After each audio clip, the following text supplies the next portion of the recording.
नमस्कार. एक आनंदाची बातमी आहे.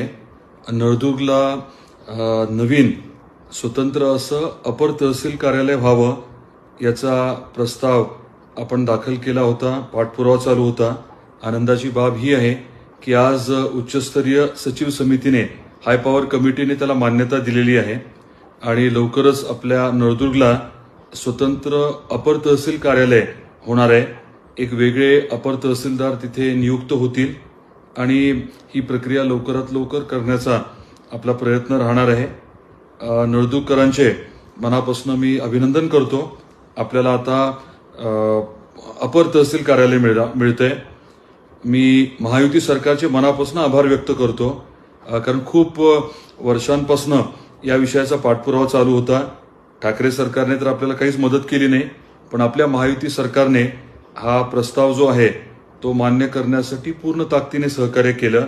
आपले महसूल मंत्री आदरणीय राधाकृष्ण विखे पाटील साहेबांना भेटल्यानंतर त्यांनी प्रस्ताव सादर करण्याच्या सूचना दिल्या आणि या प्रक्रियेमध्ये आदरणीय उपमुख्यमंत्री देवेंद्रजी फडणवीस साहेबांनी आपल्याला वेळोवेळी सहकार्य केलं आणि त्यामुळे हा विषय जो आहे तो मार्गी लागलाय.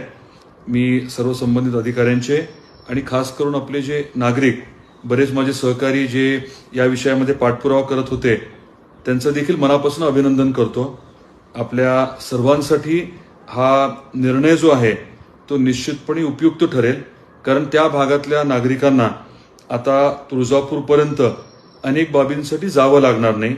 बऱ्याच महसुली बाबी ज्या आहेत ते नळदुर्गमध्येच होतील.